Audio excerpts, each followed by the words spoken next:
वहीं इस पर अधिक जानकारी के लिए हमारे साथ हमारे संवाददाता ईशा ठाकुर लाइव जुड़ गई हैं। ईशा, क्या कुछ अपडेट है पूरे मामले को लेकर, विधानसभा सत्र को लेकर?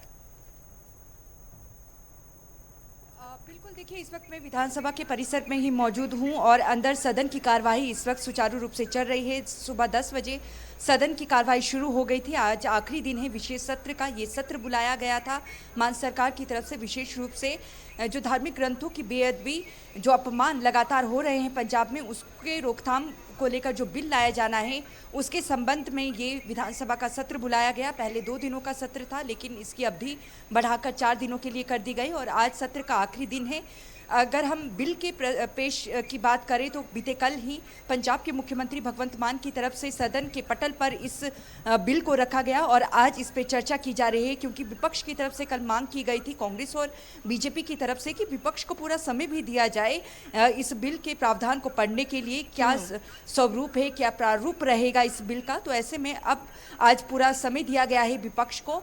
और साथ ही नशे के मुद्दे को लेकर जिस तरीके से विपक्ष मान सरकार को घेरता हुआ नजर आ रहा है, उस पर भी बहस होनी है। लेकिन सबसे बड़ा मुद्दा बेअदबी का। देखिए 2015 की अगर बात करें, अक्टूबर 2015 में पंजाब में श्री गुरु ग्रंथ साहिब की जिस तरीके से बेअदबी हुई थी, उस श्री गुरु ग्रंथ साहिब के पन्ने फाड़े गए थे, उस मामले को लेकर जिस तरीके से धरना प्रदर्शन चल रहा था पंजाब में, और ऐसे में 2 जगह पर जो प्रदर्शनकारी हैं उन पर गोलियां चलाई गई थी पुलिस की तरफ से, और जिसमें मौत भी प्रदर्शनकारियों की हुई थी। और उसके बाद से ये मुद्दा राजनीतिक तूल भी पकड़ता हुआ नजर आया और विधानसभा चुनाव में भी अहम मुद्दा ये रहा है। 2017 विधानसभा चुनाव में शिरोमणि अकाली दल को इसका खामियाजा भुगतना पड़ा और सत्ता से वो बाहर हो गई, कांग्रेस की सरकार आई। अब अगर हम 2022 विधानसभा चुनाव की बात करें तो उस दौरान आम आदमी पार्टी ने ये वादा किया था कि सत्ता में अगर आती है आम आदमी पार्टी तो 30 दिनों के अंदर जो श्री गुरु ग्रंथ साहिब के पन्ने फाड़े जा रहे हैं, बेअदबी की जा रही है, जो भी आरोपी हैं उन्हें सख्त से सख्त सजा दी जाएगी। लेकिन अब देखिए करीब 3.5 साल का वक्त यहाँ पर मान सरकार को हो गया है और यही वजह है कि विपक्ष लगातार घेरता हुआ सरकार को नजर आ रहा है कि जब दिल्ली में सत्ता हाथ से चली गई उसके बाद जो सरकार है उनकी आंख खुली है और अब इस बिल को लेकर आया गया है सरकार की तरफ से। लेकिन अभी चर्चा चल रही है, विपक्ष क्या क्या सवाल खड़े करता है ये देखना है। लेकिन सरकार का ये दावा है कि पंजाब पहला ऐसा राज्य बन जाएगा अगर ये बिल कानून बन जाता है तो जहां पर धार्मिक ग्रंथ, जैसे अगर हम सिखों के धार्मिक ग्रंथ की बात करें, श्री गुरु ग्रंथ साहिब, और साथ ही साथ भगवत गीता की बात करें, बाइबल की बात करें या कुरान की, इनकी अगर कोई अपमान करता है तो उन्हें सख्त से सख्त सजा दी जाएगी। और सजा के प्रावधान की अगर बात करें, इस बिल में जो प्रावधान रखा गया है उसमें मिनिमम 10 साल की सजा और मैक्सिमम की अगर बात करें तो आजीवन कारावास का प्रावधान है और उसे बेल भी नहीं मिलेगी जो दोषी पाया जाएगा और फास्ट ट्रैक कोर्ट में ये मामला चलेगा।